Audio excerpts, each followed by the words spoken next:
today we will revise first of all the chapter 13 statistics. Okay. The chapter statistics is a branch of mathematics in which we collect, we represent, we arrange, analyze and operate the data. So in the class 9th हमने इसके बारे में थोड़ा बहुत study किया था about the collection, about the representation. This year हम लोग डेटा पर ऑपरेट करना सीखेंगे और इससे कुछ चीज़ें एनालिसिस भी करेंगे. ठीक है. So in this process we will measure three measurement of central tendencies. आप इसे ऐसे कह सकते हैं कि तीन सेंट्रल वैल्यूज़ को हम फाइंड कर रहे हैं जिनके नाम होंगे मीन, मोड और मीडियन. ठीक है. So three names are there, mean, mode and median. Okay, so I would like to tell about first of all mean. पहले mean की बात करते हैं अपन. So what is the mean? तो mean क्या होता है? किसी भी डेटा का mean एक ऐसा नंबर होता है जो डेटा में सभी ऑब्जर्वेशंस को रिप्लेस कर सकता है विदाउट चेंजिंग द सम. ठीक है, मैं क्या कह रहा हूँ? मीन एक ऐसा नंबर होता है जो सभी ऑब्जर्वेशन को चेंज कर सकता है, रिप्लेस कर सकता है विदाउट चेंजिंग द सम. जैसे एग्जांपल, अगर हमारे पास 5 ऑब्जर्वेशंस ये हों, can you tell me what is the mean of these observations? Mean का मीन क्या होगा? इनका मीन आएगा 5. इनका जो मीन होगा वो कितना होगा? 5. कैसे कैलकुलेट करेंगे? Sum of observation divide by number of observation. करते हैं. 1 + 9 that is 10, 3 + 7 that is equals to 10 और 5. तो टोटल कितना हुआ? 25 divide by 5. 25 divide by 5 that is equals to what? 5. तो इनका सम कितना आ रहा था बताओ? इनका सम आ रहा था 25, राइट. अब अगर मैं इन सबको इनके मीन से रिप्लेस कर दूं, तो सम कितना आएगा? 25. तो ये एक बहुत इंपॉर्टेंट डेफिनेशन है मीन की. मीन एक ऐसा नंबर होता है जो डेटा के हर ऑब्जर्वेशन को रिप्लेस कर सकता है और डेटा का सम चेंज होगा भी नहीं. ठीक है, दैट इज कॉल्ड मीन. ये थोड़ी डेप्थ वाली डेफिनेशन हो गई. हम जनरली मीन को अपनी रूटीन लाइफ में किस वर्ड से जानते हैं? एवरेज वर्ड से जानते हैं, है ना. हमने कई बार इस वर्ड का यूज़ किया है. तो डेटा में एवरेज या मीन कैसे कैलकुलेट किया जाता है इस पर बात करते हैं. हमने प्रीवियस ईयर्स में जाना है कि डेटा एक्चुअली 3 टाइप का होता है अबाउट द रिप्रेजेंटेशन. एक कह सकते हैं रो डेटा, एक कह सकते हैं ungrouped frequency distribution and third one is what? Grouped frequency distribution. So can you identify the distribution? आप डिस्ट्रीब्यूशन को आइडेंटिफाई कर सकते हो इजीली कि जो भी गिवन डिस्ट्रीब्यूशन है उसे आप किस कैटेगरी में रखोगे. तो इनकी जो आइडेंटिफिकेशन वो कैसी है? रो डेटा में कोई कॉलम नहीं होता, टेबल नहीं बनती है. इसमें हम नंबर्स को एक सीरियल में रखते हैं, सीक्वेंस में लिखते जाते हैं, सेपरेटिंग बाय कोमा. ठीक है, तो उस डेटा को हम क्या कहते हैं? रो डेटा कहते हैं. Ungrouped frequency distribution is a kind of table.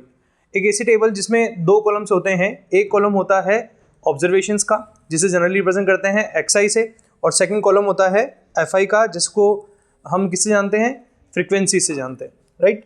और grouped frequency distribution is according a table. इसमें भी 2 कॉलम होते हैं, लेकिन वो कॉलम्स होते हैं क्लासेस मीन्स ग्रुप्स या फिर frequency. So 2 columns are there, है ना. तो जैसा डेटा आपको गिवन है उसके अकॉर्डिंग प्रोसेस फॉलो करना होता है. ठीक है. मीन निकालने के लिए इन तीनों के अपने अपने मेथड हैं, तो उनके अकॉर्डिंग हमें फॉलोअप लेना पड़ेगा. अगर रो डेटा की बात करें तो मीन का फॉर्मूला होता है sum of observations divide by number of observations. बहुत सिंपल सा फॉर्मूला है. ठीक है, to find the mean of raw data. अच्छा, मीन को जो हम डिनोट करते हैं वो किससे डिनोट करते हैं? Mean is denoted by X bar से डिनोट होता है. इसे हम इस तरह से भी लिख सकते हैं, सिग्मा XI अपॉन n, ऐसा भी लिखा जा सकता है. सिग्मा XI, सिग्मा एक ग्रीक लेटर है जिसका मीनिंग क्या होता है? सम. और XI का मीनिंग यहाँ पर क्या है? ऑब्जर्वेशंस. तो सिग्मा XI क्या मीनिंग देगा? सम ऑफ ऑब्जर्वेशन, जो कि न्यूमरेटर में लिखा है. और n यहाँ पर जो है that is called number of observation. So that's why हम मीन का फॉर्मूला सिग्मा की टर्म में सिग्मा XI अपॉन n की तरह लिख सकते हैं. So this is the formula for row data to calculate mean. Ungrouped frequency distribution की बात करते हैं. So for ungrouped frequency distribution the mean has formula x bar is equals to sigma xi fi divide by sigma fi. As because ungrouped frequency distribution में दो column होते हैं, एक column होता है xi का और एक कॉलम होता है fi का. तो इसका मीन निकालने के लिए कुछ स्टेप्स फॉलो करनी पड़ती है. पहली स्टेप होती है कि हमें एक नया कॉलम बनाना होता है, किसका, xi fi. ये कॉलम कैसे बनता है? इस कॉलम को बनाने के लिए हमें ऑब्जर्वेशन को उसकी फ्रीक्वेंसी से मल्टीप्लाई करके इस कॉलम में लिखना होता है. ऐसे करके हम हर एक ऑब्जर्वेशन के लिए xi fi की वैल्यू फाइंड आउट करते हैं. इसको फाइंड करने के बाद हमें इस कॉलम का सम फाइंड करना होता है, जिसे हम किससे डिनोट करते हैं, सिग्मा xi fi से. और सिग्मा fi किसको बताता है, fi के कॉलम का सम बताता है. तो अगर आपके पास ये दोनों कॉलम्स आ जाएंगे तो क्या आप इनका सम कर सकते हो?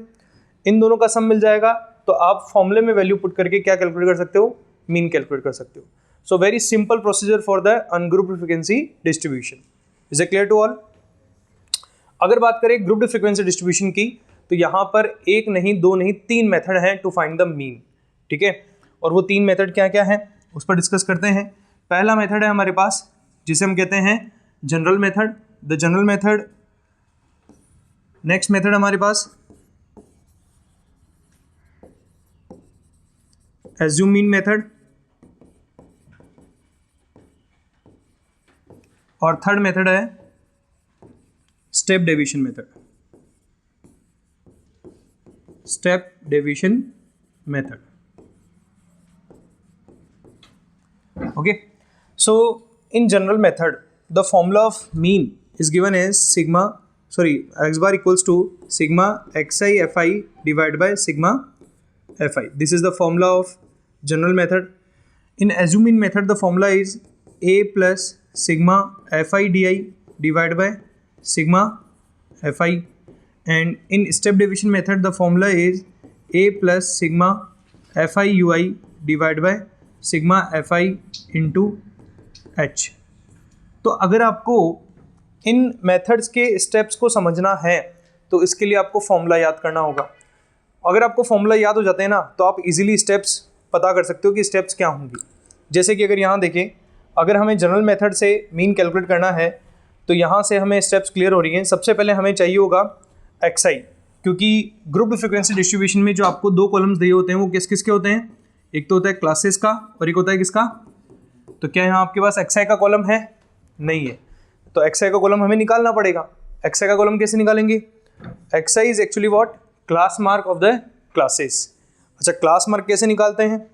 क्लास मार्क का फॉर्मूला है lower class limit plus upper class limit divide by 2. ऐसे करके हम हर एक क्लास का क्लास मार्क निकाल सकते हैं, और क्लास मार्क आ जाएगा तो हम इस फॉर्मूले का इस्तेमाल करके, जैसे कि क्या स्टेप्स फॉलो करने होंगे, तो हम सबसे पहले xi का कॉलम फाइंड कर लेंगे. उसके बाद हम xi fi का कॉलम फाइंड करेंगे. कैसे फाइंड करेंगे? क्योंकि हमारे पास ऑलरेडी किसका कॉलम है, xi का भी है और fi का भी है, तो इन दोनों का प्रोडक्ट करके xi fi का कॉलम आ जाएगा. xi fi के कॉलम का सम फाइंड करेंगे, जिसे हम रिप्रेजेंट करेंगे सिग्मा xi fi से. fi के कॉलम के सम को हम रिप्रेजेंट करेंगे सिग्मा fi से, और ऐसे में हम फॉर्मूला अप्लाई करके इजीली मीन फाइंड आउट कर सकते हैं. So this is the method for what, grouped frequency distribution by general method. Is it clear? So general method जो है वो as it is ungrouped frequency distribution के method से match करता है. बस एक एक्स्ट्रा स्टेप है यहाँ पर, finding the column of xi. अगर बात करें एज्यूम मीन मेथड की, तो एज्यूम मीन मेथड में आप देख सकते हैं फॉर्मूला क्या है. इस फॉर्मूले को अगर आप ध्यान से देखेंगे तो आपको धीरे धीरे रिकॉल होगा कि आपको क्या स्टेप्स लेनी चाहिए. तो मैं आपको रिकॉल करवा दूँ कि आपके पास हैं दो कॉलम्स, क्या क्या, क्लासेज और fi. अब आपको ये फॉर्मूला देख करके सोचने की कोशिश करो कि यहाँ a क्या होता है, di क्या होता है. अगर आप रिकॉल करोगे तो आपको याद आएगा. तो अगर आपने सही से रिकॉल किया है तो आपको पता चलेगा कि ये गिवन होने पर सबसे पहले जो फाइंड करना होता है वो होता है कॉलम ऑफ xi, क्योंकि जब तक xi नहीं निकालोगे तब तक a नहीं निकलेगा. क्योंकि a क्या था, a is the assumption mean, assumed mean actually, है ना, from the column of what, xi. तो xi का कॉलम निकालना पड़ेगा. और xi का कॉलम कैसे निकालेंगे? क्लास मार्क की हेल्प से xi का कॉलम निकालेंगे.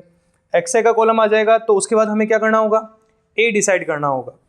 a आप xi के कॉलम से कोई भी नंबर डिसाइड कर सकते हैं, और उस कॉलम से बाहर डिसाइड करना चाहें तो वो भी कर सकते हैं, कोई इश्यू नहीं है. मैं हमेशा प्रायोरिटी xi के कॉलम की जो मिडल वैल्यू होती है उसे ए मानने में ज़्यादा मैं इंटरेस्टेड रहता हूँ, है ना। लेकिन ये कोई रूल नहीं है, आप अपनी इच्छा से जो भी मानना चाहें मान सकते हैं। नेक्स्ट, ए डिसाइड करने के बाद हमें क्या करना होगा, अगर आप यहाँ रिकॉल करें तो आपको पता लगेगा कि हमें डी आई फाइंड करना पड़ेगा। तो डी आई क्या होता है, डी आई होता है एक्स आई माइनस ए। तो एक्स आई का कॉलम तो आपके पास है ही सही, उसके बाद आपको क्या करना है, हर एक एक्स आई में से किसको माइनस करते जाना है, ए को, जो आपने मीन एज्यूम किया था उसे। सब्ट्रैक्ट करने पर कुछ वैल्यूज़ नेगेटिव आएंगी, कुछ वैल्यूज़ पॉजिटिव आएंगी, according to the subtraction nature of a, nature of x i depend करता है। तो जैसे भी वैल्यूज़ आएंगी करेक्ट वैल्यूज़, वो हमें मिल जाएगी in the column of D आई।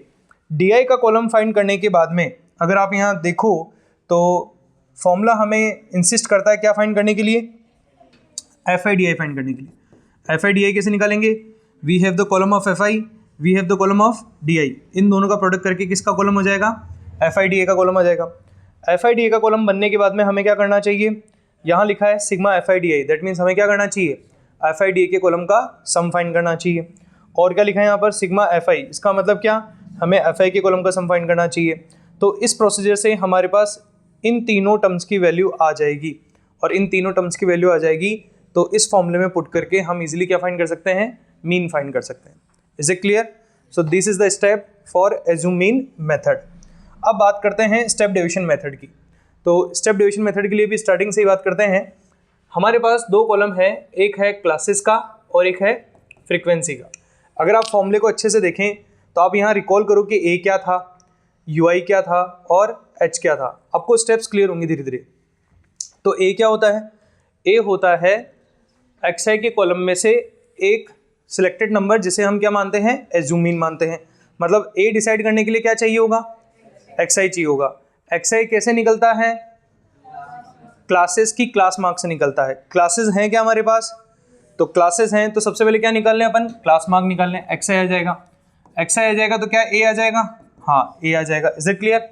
चलिए, यू आई क्या हुआ करता था, अगर आप रिकॉल करेंगे तो यू आई का फॉर्मूला था डी आई अपॉन एच, ठीक है। जहाँ डी आई क्या होता था, डी आई का फॉर्मूला हुआ करता था एक्स आई माइनस ए। क्या मेरे पास एक्स आई है, क्या मेरे पास ए है, तो क्या मैं डी आई फाइंड कर सकता हूँ। So what is the column of D I, D आई का कॉलम बनेगा एक्स आई माइनस ए से। याद आ रहा है, डी आई का कॉलम आ गया। एच क्या हुआ करता था, डी आई के कॉलम का हाईएस्ट कॉमन फैक्टर, वो बड़े से बड़ा नंबर जो डी आई के कॉलम के सभी नंबर्स को डिवाइड कर दे, उसे हम क्या मानते थे, एच मानते थे। तो एच हमें कहाँ से मिल जाएगा, from the column of D I मिल जाएगा। क्या रिकॉल हो रहा है सभी को? तो डी आई से हमें एच मिल गया, एच आ गया, डी आई आ गया। यू आई कैसे मिलेगा, तो यू आई क्या हुआ करता था, u i is equals to हुआ करता था डी आई अपॉन एच। तो डी आई को एच से डिवाइड करके हम क्या फाइंड कर सकते हैं, यू आई फाइंड कर सकते हैं। अब अगर फॉर्मूला को और अच्छे से देखोगे तो आपको पता चलेगा कि आपको किन किन की रिक्वायरमेंट है। देखो यहाँ पर रिक्वायरमेंट है ए की, है हमारे पास, आपको रिक्वायरमेंट है एच की, है हमारे पास, आपको रिक्वायरमेंट है सिग्मा एफ आई यू आई की। सिग्मा एफ आई यू आई तो नहीं है, तो कैसे लाया जाए, सिग्मा एफ आई यू आई से पहले लाया जाए एफ आई यू आई। क्या एफ आई का कॉलम है, क्या यू आई का कॉलम है, तो हम इजीली किसका कॉलम बना सकते हैं, एफ आई यू आई का कॉलम बना सकते हैं। एफ आई यू का कॉलम बना लेंगे तो क्या सिग्मा एफ आई यू आ जाएगा, तो सिग्मा एफ आई यू आ जाएगा। सिग्मा एफ आई कैसे मिलेगा, एफ आई के कॉलम का सम फाइंड करके। तो ऐसे में हमारे पास इन चारों पैरामीटर्स की वैल्यू आ जाएगी, इन्हें यहाँ प्लेस करके हम स्टेप डिवीजन मेथड को समझते हुए क्या फाइंड कर सकते हैं, मीन फाइंड कर सकते हैं। So these are 3 methods to find mean for grouped frequency distribution. अच्छा, अगर सही मायने में कहूँ तो अनग्रुप्ड फ्रीक्वेंसी डिस्ट्रीब्यूशन के भी 3 मेथड हो गए, क्योंकि ये ऐसा नेसेसरी नहीं है कि ये मेथड आप ग्रुप में लगा सकते हो। आपने अगर गौर किया हो, तीनों मेथड में हमें किसका कॉलम फाइंड करना पड़ा, फर्स्ट ऑफ ऑल एक्स आई का। और जैसे ही आप एक्स आई का कॉलम फाइंड करते हो, जो ग्रुप्ड फ्रीक्वेंसी डिस्ट्रीब्यूशन था वो किस में चेंज हो गया, अनग्रुप में। तो इसका मतलब क्या, ये तीनों फॉर्मूलाज जो ग्रुप में अप्लाई हो रहे हैं, वो तीनों फॉर्मूलाज कहाँ अप्लाई कर सकते हैं अपन, अनग्रुप में भी कर सकते हैं। हमारा सिलेबस अभी बेस जो है वो किस पर है, ग्रुप पर है, तो ज़्यादा फोकस उसी पे चल रहा है। अब इसके बाद में जब हमने ये सीख लिया है कि तीनों मेथड से हम आंसर्स कैसे निकाल सकते हैं, इसके बाद भी एक इम्पॉर्टेंट क्वेश्चन बचता है कि हमें कब कौन सा मेथड अप्लाई करना चाहिए। क्योंकि कई बार क्वेश्चन हमसे खुद जजमेंट लेने को कहता है कि आप इस डेटा का मीन निकालने के लिए सूटेबल मेथड अप्लाई करो, और न कि केवल अप्लाई करो बल्कि रीज़न भी बताओ कि आपने ये मेथड क्यों चुना है। तो इसके लिए भी मैंने आपको रीजंस लिखवाए थे। हम जनरल मेथड को जब अडोप्ट करते हैं जब हमारे पास xi के कॉलम में जो वैल्यूज़ होती हैं वो बहुत छोटी होती हैं, इतनी छोटी जिनकी टेबल हमें मिल जाए, तो यानी कि टेबल आती है, तो दैट मीन्स अप टू 15। अगर xi के कॉलम में वैल्यूज़ कितनी हैं, कहाँ तक है, 15 तक, तो हम किस मेथड को यूज़ करना प्रेफर करेंगे, जनरल मेथड को। Is that clear? फिर बात करते हैं कि हम एज्यूम इन मेथड को कब प्रीफर करेंगे, तो जब xi के कॉलम में वैल्यूज़ 15 से बड़ी आएंगी, है ना, तब हम देखते हैं कि उनमें जो xi के कॉलम में जो वैल्यूज़ हैं उनके बीच में गैप कैसा है। अगर उनमें गैप इर्रेगुलर है, इर्रेगुलर का मतलब है एक ऐसा अलग अलग गैप्स आ रहे हैं जिनमें कोई भी कॉमन फैक्टर नहीं आ रहा, है ना, सभी का कॉमन फैक्टर कितना आ रहा है, 1, तो ऐसे केसेस में हम किस मेथड का यूज़ करेंगे, एज्यूम इन मेथड का यूज़ करेंगे। Are you getting this? xi के कॉलम में लार्ज वैल्यू भी आए और उनके बीच में गैप कैसा है, इर्रेगुलर, तब हम यूज़ करेंगे एज्यूम इन मेथड।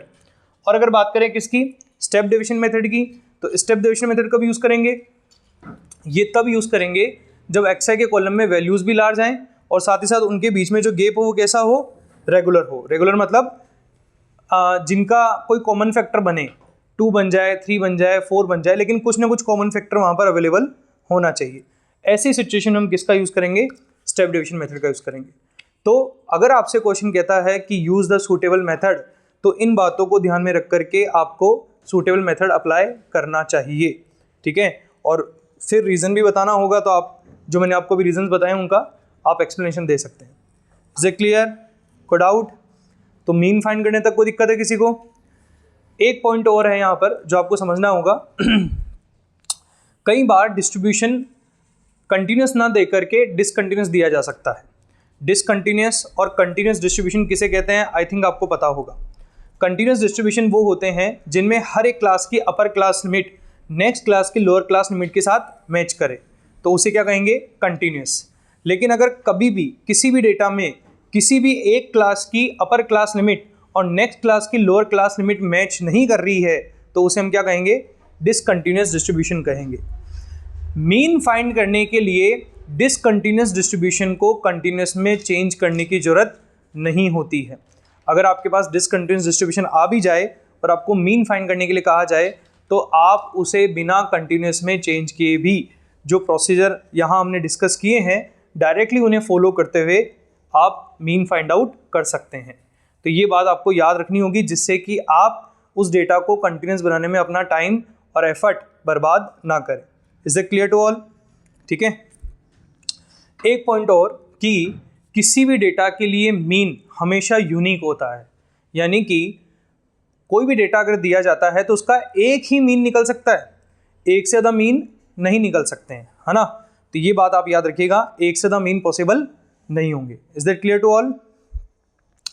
मीन के बाद बात करते हैं हम अबाउट द मोड। मोड की बात करते हैं तो मोड जो होता है it is the second central measurement और इसे हम रिप्रेजेंट करते हैं z से, ठीक है। मोड को हमेशा z से रिप्रेजेंट किया जाता है।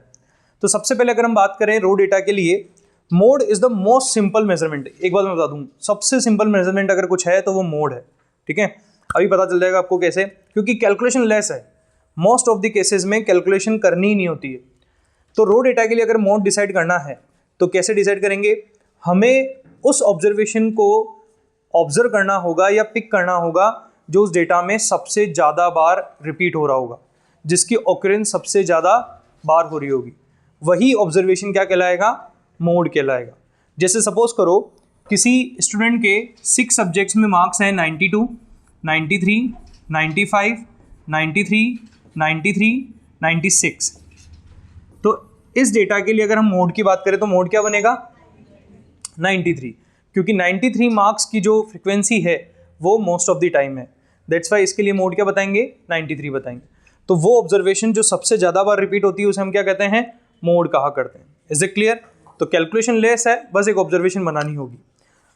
तो ऐसा भी हो सकता है कि किसी भी डेटा में 2 अलग अलग नंबर या 2 अलग अलग ऑब्जर्वेशन मैक्सिमम टाइम रिपीट हो रही हो और सेम टाइम रिपीट हो रही हो, है ना। जैसे एग्जांपल के तौर पर अगर यहाँ 96 93 की जगह यहाँ 92 और 96 लिखा होता, तो ऐसे में हम यहाँ पर 2 मोड बताते, और वो क्या क्या बताते, 93 एंड 92। हम एक को नहीं बता सकते, अगर 92 ही मोड होता तो क्यों होता? आप कह रहे हो कि ये मैक्सिमम टाइम, कैसे? 92 भी 2 बार रिपीट हो रहा है और 93 भी 2 टाइम रिपीट हो रहा है और यही मैक्सिमम नंबर ऑफ टाइम्स है, दैट्स वाई दोनों को ही मोड बताया जाएगा।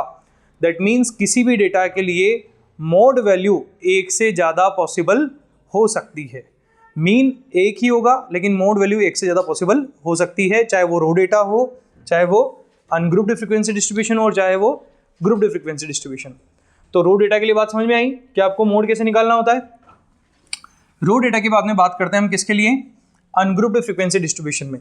तो यू नो दैट कि अनग्रुप्ड फ्रीक्वेंसी डिस्ट्रीब्यूशन में आपको दो कॉलम दिए जाते हैं, किस किस के?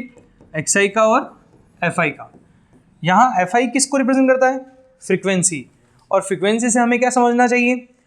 हमें किसी भी ऑब्जर्वेशन की फ्रीक्वेंसी अगर गिवन हो तो यही समझना चाहिए कि वो ऑब्जर्वेशन उस डेटा में कितनी बार रिपीट हुआ है। जैसे अगर यहाँ 2 की फ्रीक्वेंसी 5 है तो हमें क्या समझना चाहिए कि 2 यहाँ पर कितनी बार रिपीट हुआ है? 5 टाइम्स रिपीट हुआ है। तो ऐसे में डेटा में वो ऑब्जर्वेशन जो सबसे ज़्यादा बार रिपीट हुआ होगा, मतलब कि जिसकी फ्रीक्वेंसी सबसे ज़्यादा होगी, उसे ही हम उस डेटा का मोड कहेंगे। तो ऐसा भी हो सकता है कि 2 अलग अलग ऑब्जर्वेशन हो जिनकी फ्रीक्वेंसी सेम हो और मैक्सिमम भी हो, तो वहाँ पर 2 मोड वैल्यू पॉसिबल हो सकती है। तो अगेन अनग्रुप्ड फ्रीक्वेंसी डिस्ट्रीब्यूशन में भी मोड कैलकुलेट करने के लिए आपको कोई कैलकुलेशन करने की जरूरत नहीं होती है, आपको एक ऑब्जर्वेशन बनाने की जरूरत होती है। Is it clear? लास्ट आता है ग्रुप्ड फ्रीक्वेंसी डिस्ट्रीब्यूशन। तो ग्रुप्ड फ्रीक्वेंसी डिस्ट्रीब्यूशन क्या होता है? इसमें 2 कॉलम्स होते हैं, क्या क्या? क्लासेस और फ्रीक्वेंसी। इसके लिए मोड कैलकुलेट करना है तो एक फॉर्मूला अप्लाई करना पड़ेगा। फॉर्मूला क्या है मोड का, यहाँ देखते हैं। So the formula is z is equals to L plus F1 minus F0 upon 2F1 minus F0 minus F2 into H। This is the formula of mode for the grouped frequency distribution. ये formula आपको याद होना चाहिए। अब इस फॉर्मूले में अगर हम टर्म्स देखें तो क्या क्या टर्म्स हमें मिल रही हैं? हमें मिल रहा है L, हमें मिल रहा है F0, F1, F2 और H। ये 5 पैरामीटर्स हमें मिल रहे हैं। जब तक हमें इन पांचों की वैल्यू नहीं मिल जाएगी हम मोड फाइंड आउट नहीं कर पाएंगे। तो ये पांचों कैसे डिसाइड होते हैं इसको समझ लेते हैं। यहाँ L जो है it is lower class limit of modal class. ये मॉडल क्लास की लोअर क्लास लिमिट होती है। अब एक वर्ड आया है यहाँ पर मॉडल क्लास, ये नया है। मॉडल क्लास किसे कहेंगे? तो ग्रुप्ड फ्रीक्वेंसी डिस्ट्रीब्यूशन में वो क्लास जिसकी फ्रीक्वेंसी सबसे हाईएस्ट होगी, सबसे मैक्सिमम होगी, उस क्लास को क्या बताया जाएगा? मॉडल क्लास बताया जाएगा। और आपको उसे टेबल में टैग भी करना होगा, ये कंपलसरी है ना। तो आपको बताना पड़ेगा since this class has highest frequency in the data that's why this class is called model class. तो मॉडल क्लास डिसाइड हो जाएगी। मॉडल क्लास डिसाइड होने पर आप उसे टैग कर देंगे और फिर हम L की वैल्यू बता सकते हैं। क्या बता सकते हैं? क्या किसी क्लास की लोअर क्लास लिमिट कैसे बताई जाती है, समझ में आता है सभी को? ठीक है, तो L हो गया lower class limit of modal class. F0 is the frequency of the class just previous to the modal class. ठीक है, मॉडल क्लास से पहले कोई क्लास होगी नहीं होगी तो उसकी फ्रीक्वेंसी क्या मान ली जाएगी? 0। लेकिन अगर मॉडल क्लास से पहले कोई क्लास है तो उसी की फ्रीक्वेंसी किसके लिए लिखी जाएगी? F0 के लिए लिखी जाएगी। Is it clear? F1 is the frequency of modal class. जो भी मॉडल क्लास डिसाइड हुई है उसी की फ्रीक्वेंसी को हम F1 बताते हैं। F2 is the frequency of just next class to modal class, है ना। तो सीरीज वाइज है F0, F1, F2। तो F1 तो होगी फ्रीक्वेंसी किसकी? मॉडल क्लास की। F0 उससे ऊपर आता है, इसका मतलब प्रीवियस क्लास की फ्रीक्वेंसी। और F2 F1 के नीचे आता है, दैट मीन्स नेक्स्ट क्लास की फ्रीक्वेंसी को लेना होगा। H क्या होगा? H is the class size, class gap, class width, कुछ भी कहो, ऑफ द मॉडल क्लास। जो भी मॉडल क्लास है उसकी क्लास विड्थ कह दो, क्लास साइज कह दो, क्लास गैप कह दो, उसे ही H कहा जाता है। ये क्लास विड्थ कैसे फाइंड की जाती है? क्या फॉर्मूला होता है? तो upper class limit minus lower class limit is the formula of what? Class gap या क्लास विड्थ या फिर क्लास साइज। तो इस तरह से मॉडल क्लास डिसाइड होने पर हम इन पांचों की वैल्यू डिसाइड कर सकते हैं by observation and using the table, और उन्हें यहाँ प्लेस करके इजीली मोड फाइंड आउट कर सकते हैं। Is a clear? अब इस केस में भी दो मोड वैल्यू पॉसिबल हो सकती है, ज़्यादा भी हो सकती है, दो भी हो सकती है। क्यों? हो सकता है दो अलग अलग क्लासेस के लिए फ्रीक्वेंसी सेम आ जाए। हालांकि ऐसा कोई क्वेश्चन आया नहीं है, लेकिन मैं एक पॉसिबिलिटी बता रहा हूँ। हो सकता है दो अलग अलग क्लासेस के लिए फ्रीक्वेंसी सेम आ जाए। सेम आ जाएंगी तो इसका मतलब वो दोनों ही क्लासेस क्या कहलाएंगी? Model class कहलाएंगी। तो आपको दोनों क्लासेस से बारी बारी फॉर्मूला अप्लाई करते हुए मोड फाइंड करना होगा। दो क्लासेस अलग अलग हैं और दोनों से मॉडल वैल्यू आ रही है, तो दोनों से आंसर अलग अलग आएगा, ये बात तय है। Is it clear? तो हो सकता है कि दो मॉडल वैल्यू पॉसिबल हो for the grouped frequency distribution के लिए भी। मोड एक इकलौता सेंट्रल मेजरमेंट है जो किसी भी डेटा के लिए मल्टीपल पॉसिबल हो सकता है। ना तो मीन और ना ही मीडियन मल्टीपल हो सकते हैं, केवल केवल मोड ही ऐसा मेजरमेंट है जो मल्टीपल हो सकता है। Is it clear? अब यहाँ कुछ छोटे छोटे पॉइंट्स अबाउट द मोड। पहला पॉइंट है, अगर आपके पास डिस्ट्रीब्यूशन डिसकंटिन्यूस है और आपको मोड फाइंड करना है तो उसे आपको कंटिन्यूस में चेंज करना ही होगा before starting the procedure of finding mode. ध्यान रहे, मीन के केस में नेसेसरी नहीं था, लेकिन मोड के केस में नेसेसरी है। आपको पहले उसे कंटिन्यूस में चेंज करना होगा and after that you can start the process of finding mode. तो डिसकंटिन्यूस को कंटिन्यूस में चेंज कैसे करते हैं, इस पर बात कर लेते हैं। जब भी किसी डेटा को डिसकंटिन्यूस से कंटिन्यूस में चेंज करना होता है तो सबसे पहला स्टेप होता है कि हम उस डेटा का गैप ऑफ डिसकंटिन्यूटी को ऑब्जर्व करें। जैसे कि यहाँ पर अगर हम देखें, इस डेटा के लिए जो गैप ऑफ डिसकंटिन्यूटी है वो क्या है, तो हम देख सकते हैं 2 है। क्यों है 2? That 11 - 9 = 2, 21 - 19 that is also equal to 2। तो इस गैप को हम क्या कहते हैं? Gap of discontinuity. फिर हमें इस गैप ऑफ डिसकंटिन्यूटी का हाफ फाइंड करना होता है। तो इस केस में हाफ क्या बनेगा? 1। और वो जो भी हाफ आएगा उस हाफ को हमें लोअर क्लास लिमिट में से सब्ट्रैक्ट करना होगा और अपर क्लास लिमिट में ऐड करना होगा। तो अगर मैं यहाँ 2 के हाफ को लोअर क्लास लिमिट में से सब्ट्रैक्ट कर दूँ तो क्या क्या मिलेंगे? 0, 10, 20। और अपर क्लास लिमिट में ऐड कर दूँ तो क्या मिलेगा? 10, 20, 30। तो ये जो डेटा आपको मिलेगा वो कैसा बन जाएगा? कंटिन्यूस बन जाएगा। और आप देख सकते हैं कि वाकई यहाँ पर अब डेटा कैसा बन गया है? कंटिन्यूस। और एक बार डेटा आपके पास कंटिन्यूस बन जाए तो आप मोड का प्रोसीजर स्टार्ट कर सकते हो। Is it clear? कोई डाउट इसमें? सेकेंड बात जो मैं कह रहा हूँ कि किसी भी डेटा के लिए, किसी भी टाइप ऑफ डेटा के लिए एक से ज़्यादा मोड वैल्यू पॉसिबल हो सकती है, इसमें कोई डाउट नहीं होना चाहिए।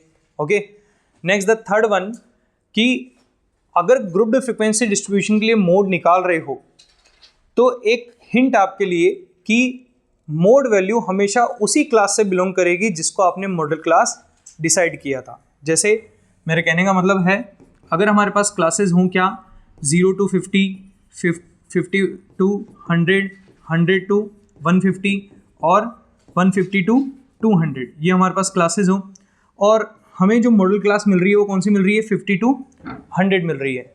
तो जो मोड वैल्यू आएगी वो वैल्यू 50 या 50 से बड़ी, 100 या 100 से छोटी ही आएगी, मतलब इसी क्लास से आएगी।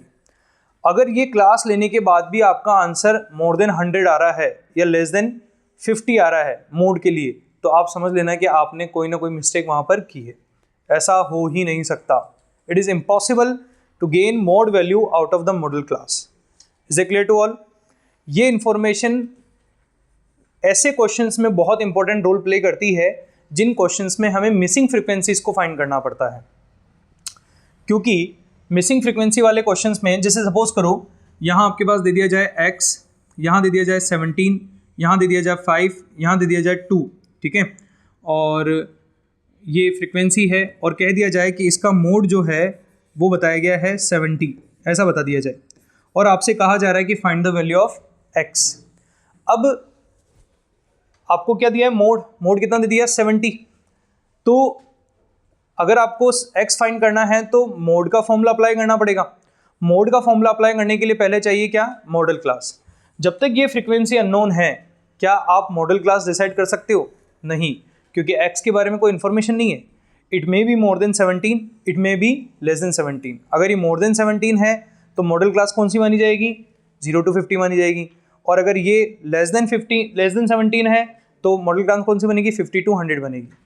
तो x की वैल्यू जब तक पता नहीं तब तक आप मॉडल क्लास डिसाइड नहीं कर सकते। लेकिन अगर आपको वाकई मोड वैल्यू गिवन है ऑलरेडी, तो मॉडल क्लास डिसाइड करना ईजी है, क्योंकि ये जो मोड वैल्यू है वो क्या है, 70, जो कौन सी क्लास से आ रही है, 50 to 100 से आ रही है।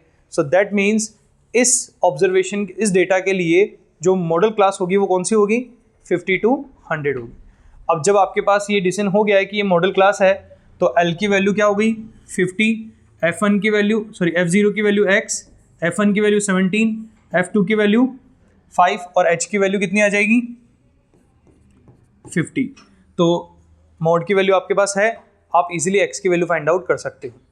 तो ये जो मैंने आपको इम्पोर्टेंट पॉइंट बताया कि मोड वैल्यू हमेशा मॉडल क्लास से ही बिलोंग करती है, ऐसे क्वेश्चन में उसका एक अच्छा यूज़ हम लोग कर सकते हैं। Is it clear? चलिए, तो ये बात हुई अब तक किसके बारे में, मोड के बारे में।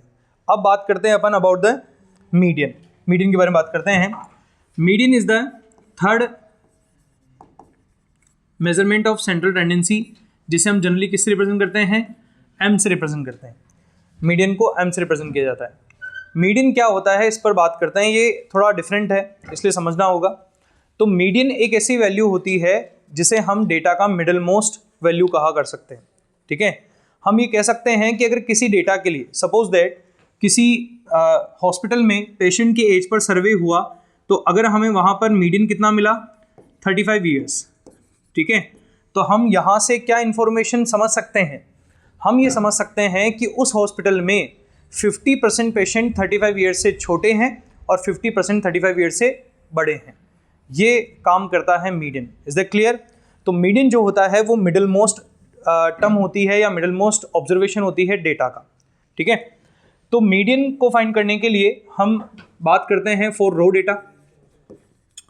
रो डेटा का मीडियन फाइंड करने का फॉर्मूला क्या होता है, एक बात आप समझ लें कि किसी भी डेटा के लिए मीडियन फाइंड करने के पहले ये जरूरी है कि डेटा को असेंडिंग ऑर्डर में लिखा जाए। असेंडिंग ऑर्डर का मतलब हो गया स्मॉलर टू लार्जर।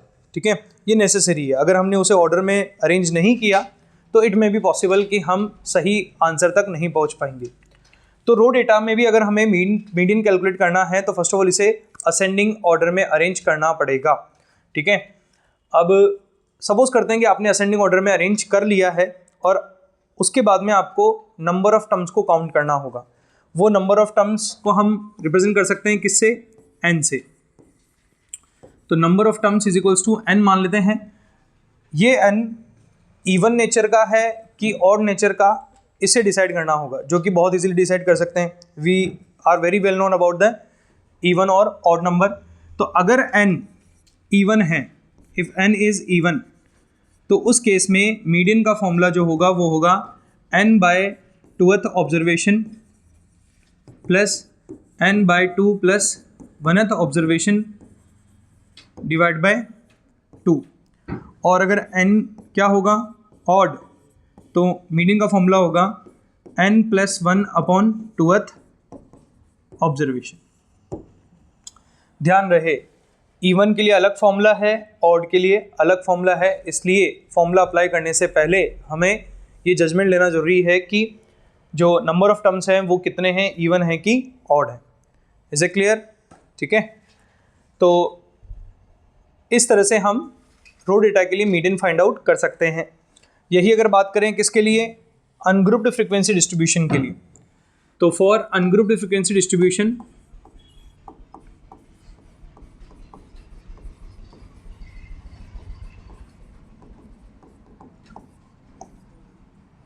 दो कॉलम लेते हैं xi और fi का। ठीक है, ये हमें गिवन होंगे और हमें फाइंड करना होगा मीडियन।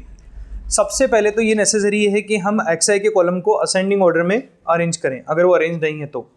सेकंड, उसके बाद में हमें एक कॉलम फाइंड करना होता है cf, जिसका फुल फॉर्म होता है क्यूमुलेटिव फ्रिक्वेंसी। तो cf कैसे फाइंड करते हैं, फर्स्ट फ्रिक्वेंसी को हम एज इट इज़ लिख देंगे। मान लो यहाँ फर्स्ट फ्रिक्वेंसी 5 है, तो पहली क्यूमुलेटिव फ्रिक्वेंसी भी 5 बनेगी। लेकिन नेक्स्ट फ्रिक्वेंसी अगर 3 होने पर क्यूमुलेटिव फ्रिक्वेंसी जो बनेगी उसे प्रीवियस क्यूमुलेटिव फ्रिक्वेंसी में ऐड करके यहाँ लिखेंगे, तो 8। नेक्स्ट अगर हमारे पास 7 है तो 8 + 7 that is equals to 15। Next अगर 4 है तो 15 प्लस 4 इक्वल्स टू 90। इस तरह से एक एक करके हम क्यूमुलेटिव फ्रीक्वेंसीज फाइंड आउट कर सकते हैं। This is the short method to calculate the cumulative frequency. Cumulative frequency decide होने के बाद हमें एक नया कॉलम बनाना होता है, जो होता है पोजीशन का कह सकते हो या प्लेसेस का कह सकते हो। तो हमें पोजीशन डिसाइड करनी होती है। मान लो यहाँ पर लिखा है 3, 5, 6 और 7। तो पोजीशन कैसे डिसाइड करते हैं? तो पोजीशन हमेशा स्टार्टिंग होगी फर्स्ट से, लेकिन एंड होगी इन क्यूमुलेटिव फ्रीक्वेंसीज तक करस्पॉन्डिंगली। तो एंड हो जाएगा 5th तक। 5th तक एंड होने पर स्टार्ट होगा 6th से, जो एंड होगा 8th तक। 8th के एंड होने पर 9 से स्टार्ट होकर के 15th तक, और 15 पर एंड होने के बाद 16 से स्टार्ट होके 19 तक। इस तरह से पोजीशन डिसाइड की जा सकती है। Is it clear? Position decide होने के बाद में हमें एन कैलकुलेट करना होता है, जहाँ एन क्या रिप्रेजेंट करता है? आप इसे सम ऑफ फ्रीक्वेंसीज भी कह सकते हो, आप इसे टोटल नंबर ऑफ टर्म्स भी कह सकते हो, आप इसे क्यूमुलेटिव फ्रीक्वेंसी के कॉलम में सबसे बड़ी वैल्यू जो है उसे भी बोल सकते हो। तो क्यूमुलेटिव फ्रीक्वेंसी के कॉलम में सबसे बड़ी वैल्यू जो है वो कितनी है? 19। तो एन की वैल्यू 19 हो गई, जो कि कौन सा नेचर फॉलो कर रही है? Odd nature. तो अगर ये ऑड है तो इसका जो मीडियन होगा वो हम सेम रो डेटा वाले फॉर्मूला से अप्लाई करते हुए निकालेंगे। तो 19 + 1 upon 12th observation, that is what? 10th observation. Now आपको ये देखना होगा कि 10th ऑब्जर्वेशन आपको कहाँ मिल रहा है। आपको 10th यहाँ मिल रहा है, यहाँ मिल रहा है, यहाँ, फिर यहाँ। तो 10th आपको मिलेगा between the 9th and 15th। तो 10th ऑब्जर्वेशन जो बनेगी वो कौन सी बनेगी? 6। दैट्स वाई इस डेटा के लिए जो मीडियन आएगा वो क्या आएगा? 6 आएगा। Is it clear? तो by using the cumulative frequency and the column of position we can easily find the median for ungrouped frequency distribution. Next topic आता है हमारा finding the median for grouped frequency distribution. In the grouped frequency distribution, we are always given 2 columns. First one is classes and frequencies. ठीक है? तो इसके लिए अगर हमें मीडियन कैलकुलेट करना है, so there is a formula. The formula is m is equals to l plus n/2 minus cf upon f into h. अगर हम यहाँ ऑब्जर्व करें तो 5 parameters are there, L, N, C, F और H. Mode में भी 5 parameters थे, यहाँ पर भी 5 पैरामीटर्स हैं। तो इस फॉर्मूले से मीडियन निकालने से पहले हमें इन पाँचों की वैल्यू चाहिए। अगर हम इनको रिकॉल करें तो एल की डेफिनेशन हुआ करती थी lower class limit of median class. तो एक नया वर्ड आया है मीडियन क्लास। मीडियन क्लास कैसे डिसाइड होती है इस पर बात करते हैं। तो मीडियन क्लास कैसे डिसाइड हो सकती है? मीडियन क्लास डिसाइड करने के लिए हमें क्या करना होगा? हमें क्लासेस और फ्रीक्वेंसी के बाद में एक नया कॉलम बनाना पड़ेगा, किसका? CF का। और CF क्या हो गया? Cumulative frequency. जिस तरह से अनग्रुप में हमने कॉलम ऑफ CF फाइंड किया था, वैसे ही ग्रुप में भी कॉलम ऑफ CF हम लोग फाइंड आउट करेंगे। Same procedure, first frequency as it is, next frequency को उसमें ऐड करके next cumulative frequency, next frequency को ऐड करके नेक्स्ट क्यूमुलेटिव फ्रीक्वेंसी, इस तरह से करते जाएंगे। नाउ हमें उसके बाद n की वैल्यू ऑब्जर्व करनी होगी। तो n क्या होगा? What will the n? n होता है सम ऑफ फ्रीक्वेंसीज कह दो, total number of terms in the data कह दो, या फिर आप कह दो the largest number in the column of CF। ठीक है? तो सपोज करो कि हमारे पास CF जो है, सॉरी n की वैल्यू जो है वो आ जाती है 64। तो ऐसे में हमें n/2 कैलकुलेट करना होगा, और n/2 कितना आएगा? 32, लेट्स सपोज। ठीक है? अगर n/2 की वैल्यू 32 आई है तो हमें ये ऑब्जर्व करना है कि कौन से क्लास की क्यूमुलेटिव फ्रीक्वेंसी 32 के इक्वल है। क्यूमुलेटिव फ्रीक्वेंसी एग्जैक्टली 32 के इक्वल है, ऐसे कौन से क्लास है? तो हो सकता है कि कोई क्लास मिल जाए। अगर कोई क्लास ऐसी है तो उसे हम क्या डिक्लेयर कर देंगे? Median class. ठीक है? लेकिन ऐसा भी हो सकता है कि किसी भी क्लास की क्यूमुलेटिव फ्रीक्वेंसी 32 के इक्वल नहीं हो। ऐसी सिचुएशन में वो क्लास जिसकी क्यूमुलेटिव फ्रीक्वेंसी 32 से जस्ट नेक्स्ट नंबर होगी या थोड़ी बड़ी होगी, उस क्लास को हम क्या टैग करेंगे? मीडियन क्लास टैग करेंगे। Are getting this? क्या कहा मैंने? तो इस तरह से आप मीडियन क्लास डिसाइड कर सकते हो। ठीक है? एक बार आपके पास मिडिल क्लास डिसाइड हो गया तो आप लोअर क्लास लिमिट को L बता सकते हो, ठीक है। Lower class limit of middle class N क्या होता है? N is the total frequency, जो कि हम यहाँ कैलकुलेट कर चुके हैं 64, है ना। कई तरीके से हम जान सकते हैं। CF is the cumulative frequency of just preceding class of median class. कई बार स्टूडेंट जल्दबाजी में इसे मीडियन क्लास की ही क्यूमुलेटिव फ्रीक्वेंसी समझ लेते हैं, जो कि प्योरली रॉन्ग है। Cumulative frequency of just previous class is known as CF। F is the frequency of median class and H is the class size of median class। तो इन सबको हम फाइंड आउट करके ऑब्जर्व करके इस फॉर्मूले में put करेंगे and after that we can easily find the median of the data. इस तरह से आप ग्रुप्ड फ्रीक्वेंसी डिस्ट्रीब्यूशन के लिए मीडियन कैलकुलेट कर सकते हो।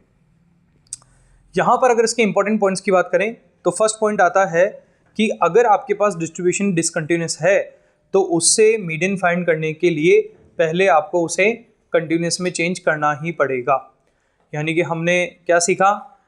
केवल मीन ही एक ऐसा मेजरमेंट है जिसे फाइंड करने के लिए कंटिन्यूस में चेंज करने की ज़रूरत नहीं होती। मोड और मीडियन दोनों में हमें चेंज करने की ज़रूरत होती है, ये बात आपको याद रखनी होगी। सेकंड, किसी भी डेटा के लिए मीडियन वैल्यू यूनिक होती है, मीन्स किसी भी डेटा के लिए मीडियन वैल्यू एक से ज़्यादा पॉसिबल नहीं हो सकती। एंड द थर्ड वन कि मीडियन अगर आप फाइंड करते हो तो वो मीडियन वैल्यू हमेशा मीडियन क्लास से बिलोंग करेगी। जैसे मैंने मॉडल क्लास के लिए बताया था कि मॉड वैल्यू मॉडल क्लास से आती है, वैसे मीडियन वैल्यू भी हमेशा कहाँ से आएगी? मीडियन क्लास से आएगी। मान लो मीडियन क्लास है 15 to 40 किसी रीज़न से, तो वो मीडियन क्लास मतलब अगर है 15 to 40 तो मीडियन वैल्यू भी 15 या 15 से बड़ी और 40 या 40 से छोटी आएगी, उससे बाहर नहीं जा सकती। इन केस अगर कैलकुलेशन उससे बाहर जाता है तो ये आपके लिए एक सिग्नल है कि आपने कहीं ना कहीं कोई कैलकुलेशन मिस्टेक की है। Is it clear? इस थर्ड पॉइंट का यूज़ हम अगेन उसी पैटर्न ऑफ क्वेश्चंस में यूज़ कर सकते हैं जिनमें कोई मिसिंग फ्रीक्वेंसी हो, ठीक है, और हमें मीडियन दिया हुआ हो और हमें उस मिसिंग फ्रीक्वेंसी को फाइंड आउट करना हो। तो मीडियन अगर गिवन है तो मीडियन क्लास डिसाइड करने के लिए हमें ये n/2 का सहारा लेने की ज़रूरत नहीं है। अगर हमारे पास क्लासेस हैं, सपोज करो क्लासेस हैं 0 to 10, 10 to 20, 20 to 30, 30 to 40 up to 90 to 100 और मीडियन क्लास दे दिया है 57, तो हमें ये n/2 का सहारा लेने की ज़रूरत नहीं है। अगर मीडियन 57 है that means the median class will be 50 to 60। तो मीडियन क्लास जैसे डिसाइड हो जाएगी, आपके पास L की वैल्यू, N की वैल्यू, CF, F और H, ये पाँचों parameters in terms of unknown, in terms of known मिल जाएंगे। मीडियन आपके पास है, इस फॉर्मूले का यूज़ करके आप इजीली अननोन फ्रिक्वेंसीज को फाइंड आउट कर सकते हो। ऐसे क्वेश्चंस आपके सिलेबस में हैं, ठीक है। सो आई थिंक आपको रिकॉल हो रहा होगा कि कैसे क्वेश्चन सॉल्व किया था। Is it clear? तो यहाँ पर कंप्लीट होता है मीडियन का टॉपिक। अब इसके बाद में हमारे सिलेबस में एक और टाइप ऑफ डिस्ट्रीब्यूशन है जिसे कहते हैं cumulative frequency distribution. Cumulative frequency distribution दो टाइप के डिस्ट्रीब्यूशन होते हैं। एक होता है लेस देन टाइप डिस्ट्रीब्यूशन जिसे हम बिलो टाइप डिस्ट्रीब्यूशन भी कहते हैं, और एक होता है मोर देन टाइप डिस्ट्रीब्यूशन जिसे हम अबव टाइप डिस्ट्रीब्यूशन भी कहते हैं, राइट। तो मैं बात कर रहा हूँ क्यूमुलेटिव फ्रीक्वेंसी डिस्ट्रीब्यूशन की, जिसके दो टाइप मैंने बताया आपको। एक है लेस देन टाइप और एक है मोर than type. Less than type का दूसरा नाम बिलो टाइप और मोर देन टाइप का अबव टाइप, राइट। तो एक्चुअली में हमारे पास कुछ ऐसे क्वेश्चंस हैं जिनमें हमें डिस्ट्रीब्यूशन इस फॉर्म में दिया हुआ है, या तो लेस देन की टाइप में दिया हुआ है या फिर मोर देन टाइप में दिया हुआ है, और उससे हमें मीडियन फाइंड करने को कहा गया है, या कहीं मोड फाइंड करने को कहा गया है, कभी मीन फाइंड करने को कहा गया। कोई भी सेंट्रल मेजरमेंट फाइंड करने को कहें, हमें उसके लिए जो डेटा है वो किस फॉर्म में चाहिए होगा? ग्रुप्ड फ्रीक्वेंसी डिस्ट्रीब्यूशन में चाहिए होगा। यानी कि हमें लेस देन टाइप डिस्ट्रीब्यूशन को ग्रुप में चेंज करना आना चाहिए और मोर देन टाइप डिस्ट्रीब्यूशन को भी ग्रुप में चेंज करना आना चाहिए। तो इनकी कुछ स्पेसिफिक स्टेप्स हैं जिनको यूज़ करके हम इजीली लेस देन को ग्रुप में चेंज कर सकते हैं और मोर देन को भी ग्रुप में चेंज कर सकते हैं। एक एग्जांपल के थ्रू समझते हैं। मान लो लिखा है less than 10, less than 20, less than 30, less than 40, less than 50, और यहाँ आपको फ्रीक्वेंसीज गिवन है 7, 15, 20, 30, 32, ये फ्रिक्वेंसीज गिवन है, राइट। ये कौन सा टाइप का डिस्ट्रीब्यूशन माना जाएगा? Less than type cumulative frequency distribution. अगर इस डिस्ट्रीब्यूशन के लिए आपको मीडियन फाइंड करने को कहा जाए तो आप इससे नहीं कर सकते, बिकॉज इससे ना तो आप L डिसाइड कर सकते हो, ना आप CF डिसाइड कर सकते हो, कुछ भी डिसाइड नहीं हो पाएगा। तो इसको पहले किस में कन्वर्ट करना पड़ेगा? ग्रुप में चेंज करना पड़ेगा। ग्रुप में चेंज करने का मतलब हो गया कि देयर मस्ट बी 2 कॉलम्स, एक हो गया क्लासेस का और एक कॉलम हो गया फ्रीक्वेंसीज का। Is it clear? ये भी कॉलम फ्रीक्वेंसी का है but it is cumulative frequency, not the normal frequency. और ये कॉलम किसका बनेगा? नॉर्मल फ्रीक्वेंसी का बनेगा। एक बात याद रखना, लेस देन टाइप या मोर देन टाइप डिस्ट्रीब्यूशन के साथ में अगर आपको यहाँ पर फ्रीक्वेंसी भी लिख दी जाए कि FI है, तो भी ये कौन सी FI होगी? क्यूमुलेटिव ही होगी, ये नॉर्मल फ्रीक्वेंसी नहीं है। नॉर्मल फ्रीक्वेंसी हमें किसके साथ दी जाती है? क्लासेस के साथ। क्लासेस के साथ जो दी जाती है फ्रीक्वेंसी, उसे हम क्या कहते हैं? Normal frequency. जबकि लेस देन और मोर देन के साथ जो दी जाती है उसे कहते हैं क्यूमुलेटिव फ्रीक्वेंसी। तो इसे अगर हमें ग्रुप में चेंज करना है तो उसके कुछ स्पेसिफिक स्टेप्स हैं, वो सुन लो आप कि कैसे करना होगा। लेस देन टाइप को ग्रुप में चेंज करने के लिए पहला स्टेप है कि लेस देन फ्रेज के आगे जो नंबर्स लिखे हुए हैं उन नंबर्स को अपर क्लास लिमिट्स की जगह रखना होता है।